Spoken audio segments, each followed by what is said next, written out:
Live from San Jose, California, in the heart of Silicon Valley, it's theCUBE, covering QuickBooks Connect 2016. Now, here are your hosts, Jeff Frick and John Wall.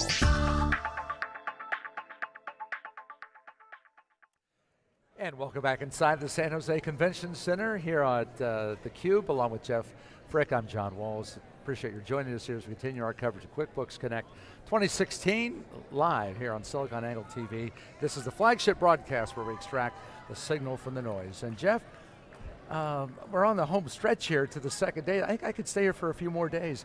Great guests, great lineups, great keynotes, and a lot of energy here on the floor I like. A lot of energy. I love these kind of shows because it's really about helping people be successful. Yep. And we're talking about real things, and again, we keep coming back to products and solutions and technology, but for most small businesses, it's about cash. So helping it's people, about cash flow. Be successful. Rania Succar is now joining us. She's a QuickBooks financing, a director there at QuickBooks, and we appreciate the time here, Rania. Great. So tell us about just the overarching mission, right? Because as Jeff said, helping people, giving them access to capital, badly needed. Small business, it's a critical need, and what QuickBooks does with that, on the financing platform. Well, you guys have seen it here for the last few days. The QuickBooks team is absolutely focused on helping small businesses survive and thrive. Everyone here is trying to crack that. And you just said it, cash is one of the biggest pain points that small businesses face. Whenever we talk to small businesses, the first thing they tell us is the thing that keeps them up at night is cash flow. And we also know one of the biggest reasons that small businesses fail is they can't get access to cash flow and to cash. And so the team a couple years back said, we've got to crack this in order to help more small businesses survive past the 5-year mark and to be able to put their dreams into action. So with that in mind, we took a look at financing, and for small businesses, it's a fairly broken process. So we're working to reinvent small business lending. It's broken for a couple of reasons. One is, if you have 10 businesses that go into a bank to apply for a loan, only 3 get approved. And it takes over 30 hours of work for a small business to do that application to a bank. So it's ripe for innovating and improving the experience for small businesses. So what we do is we are hyper-focused on making the experience better in 3 ways. First, we're trying to drive up the approval rate. And we do that with the incredible clarity with which we can understand a small business based on the data that we have. We understand the small business ecosystem better than anyone. And we understand the full picture of a small business's creditworthiness and financial health better than anyone. We can give them access to, we can help them get credit for all the future invoices that they have coming in. We understand the strength of their customer base. You put that together, we can drive approval rates up. The other thing we're focused on is the time it takes to apply. You need to put together tax returns and interim financial reports if it's the middle of the year, and bank statements. It's very frustrating. We have most of that information in the Intuit space. And our vision is, rather than even applying, it's just available for you in QuickBooks when you need it.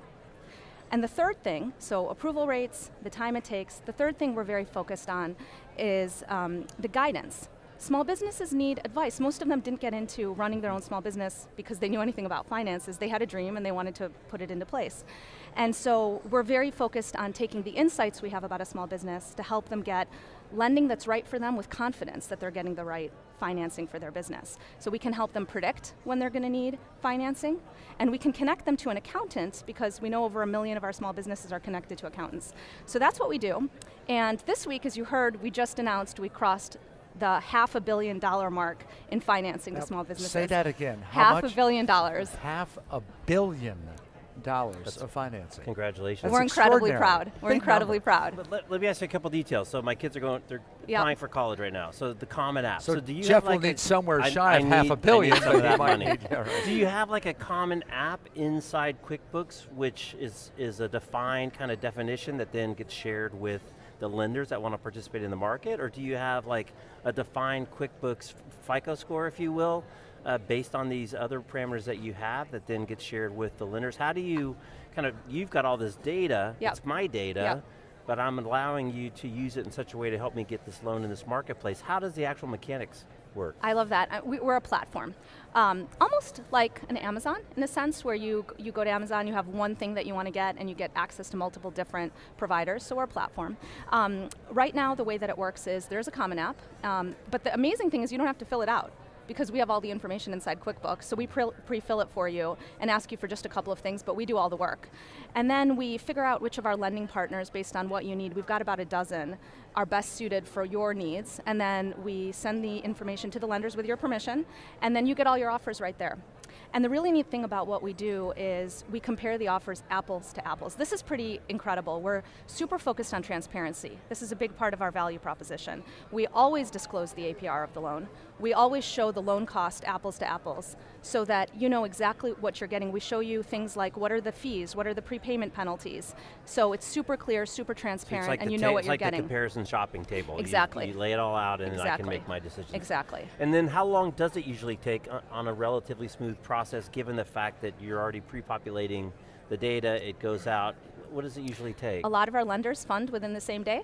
Within the So same you day. literally, with a lot of our lenders, if everything goes right, you can apply within minutes and get funding in your bank account the same business And day. the money goes through the same system as well. There are lenders, and we have a portfolio of offerings. So we'll work with, we have an SBA lender, we've got working capital lenders. If you're going through the SBA process, it's a lot faster through our process than it would be if you applied through a traditional bank, but it still could take a couple of months in that case. So we make that very clear. When you choose the offering that you want, if you're in need for financing right away, it can happen very quickly. If you're willing to wait a couple more months, and in the worst case, in the case of an SBA loan, on average it's less than a week. Well, it seems like you have so many pieces in place to make it much more convenient and much more reliable, and I guess much more predictable. That's right. For a small business. That's right. What about approval rates then? If you said, what was it, 3 out of 10? I think you said That's the on current, average. yeah. Is that the current? Is that your average, or Ours is better than that. It's not quite where it's. We have a really high aspiration on that, where we'd like to be able to get, we'd like to get it closer to 60 or 70% over time, the approval rate.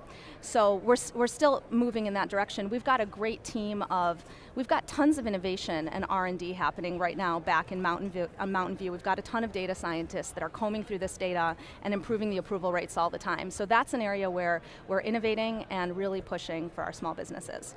And so, if you nice announcement this week, well, better Yeah, than nice, but yeah. I need a great announcement this week. But you're always looking, as you said, for the next best thing. Yep. And so what have you heard from your client base that says, okay, we've addressed this, now this is where we need to pivot, this is where we need to go? Like, what's the next big hurdle or the next big challenge that you think you need to handle? It's innovating on those 3 areas I told you. So and on each of those yeah. 3, we've made quite a lot of work and quite a lot of headway in the last few years, but there's so much more room. And so like I said, we've got this team of phenomenal data scientists working to find those areas of advantage for small businesses where we can help them get approved more often. We've got the team that's trying to really make it to a point where you're in QuickBooks and you can see your financing offer before you even apply. We want to get rid of the application altogether and just surface the best offer for you. And then all the prediction around when you're going to need financing and that cash flow prediction, looping in the accountant so the accountant can immediately see all the options you were given and they can talk through them with you. And your clients can find out right away, the customers do, if they did not get approved at Right. least. Where's your trouble area? Where did the red light come on?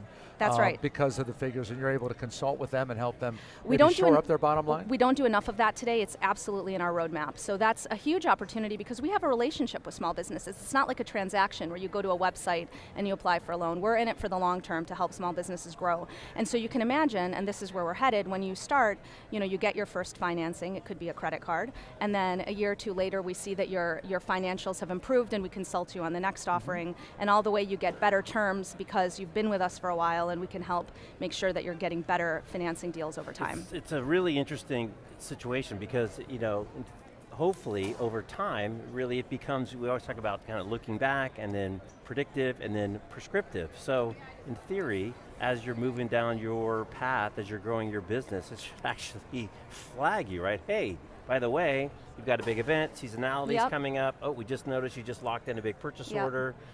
Somebody's late to pay, et cetera. It might be a good time to get actually ahead of the curve before you even know that this event is coming to go ahead and make, even up to probably in making the offer. Absolutely, you're getting ready to, for the holidays, and have you thought about making sure you've got enough financing to buy as much inventory as you want this year so you can take advantage of the seasonal trends we're seeing? Or we're seeing a lot of retailers, really heavying up on inventory this year. Have you thought about doing that as part of your strategy? It looks like it could be a good year. Right. So there's so much opportunity there. We can pair every small business owner with a line of credit so that they can manage payroll at any given time and never have to worry about the cash flow ups and downs that come. Right, and then I would imagine too, within like those different offers, not only apples to apples across the same type of a loan, but maybe you should consider, a factoring on your receivables versus, a capital loan that's capitalized against some equipment or something, because there's also options within the types of financing that you may want to choose. So on that, we've done quite a bit of work. We have lenders in our portfolio that do invoice financing. We've got lenders in our portfolio, Amex working capital terms, that do vendor bill payment through paying all of your bills that are coming up. We've got, as I said, SBA loans that will help with long-term expansion. So we've got that, and we're just continuing to innovate on that too. And from the lender point of view, as you start bringing, you said you have about a dozen, you're bringing in more, for the opportunity, because a lot of them probably already have existing relationships with many of these clients. Yeah. How do they see kind of the opportunity to interface with those clients in this different way through QuickBooks as an intermediary? Oh, they love it, because it's very hard for these lenders to go out and acquire new customers. Oftentimes, they don't have a relationship with these existing customers, and they have to go out and do the hard work to acquire customers, whereas they're in the QuickBooks ecosystem, and customers really love the opportunity to work with these lenders because we can provide the right advice to them paired with the loan offering. And in so theory, it works out very well. It should be cheaper for them to actually provide those too, because again, you're taking a lot of the headache out. So before we went live, you talked about some of the numbers. I just want to go through some of the numbers. So you shared the big number, 500 million, but in terms of kind of average loan size that you see, kind of lifetime value of the loans to some of the customers, I wonder if you could share some of those statistics. Sure, we see two very different needs for financing from our customer base. There's the working capital loans, and then there's the expansion capital loans. And our customers typically are split between the need for both, and at any given time a business actually is looking for both. They need to smooth over the working capital and then the expansion capital as well. But our average loan size is about $35,000 today, and it ranges from as little as $2,500 to just smooth a very small cash flow bump that you have, all the way up to $250,000, $500,000 to do some of the bigger expansions that small businesses are looking to do. And it's really wonderful to be able to help small businesses on both sides of the spectrum, because if you're a small business owner, seasonality is really a major pain point. Right. Oftentimes they'll have most of their business concentrated in the summer months, or potentially the summer months and the winter months, but not the spring and the fall. And so you need, you still have tons of bills, you have employees you need to cover in those off months, and having access to financing where you can get it fairly quickly because you don't know when those bumps are going to hit is incredibly valuable. On the flip side, the expansion side, every business owner's dream is to expand. And it's been amazing to be here over the past few days and hear these stories. Ali Webb on stage yesterday, the founder of Drybar, talking about how she went from one location to 66 in 5 years. And so it's very hard to go into a bank branch and convince them of your grand idea to expand. Especially if they don't have hair. Especially if they don't have hair. I mean, she had a hard time. And her brother are business partners. Yeah, they're both sitting bald. with them, they don't have hair either. So for that reason, it's hard to convince people. Well, so it's wonderful to be able to help the expansion side of things too. Hopefully this has been, if nothing else, a great opportunity for Frick Inc. to find out about the small business loan My for the college application has fund. already gone through. Yeah, right, so we'll find out in less than The money's 24 hours. flowing into my bank right now, If the John. kids are going to Stanford, or you're going to right. work at the community college for a year or two. All right, Rania, we appreciate the time. Sure, it was very great. much. Thank you for being here. Thank you. And congratulations on the Amex announcement and so many other great things you have in the pipeline now to make small business dreams come true. Wonderful, thank you very much. It was great to chat with you. All right, thank you very much, Rania. Back with more here on theCUBE from San Jose in just a moment.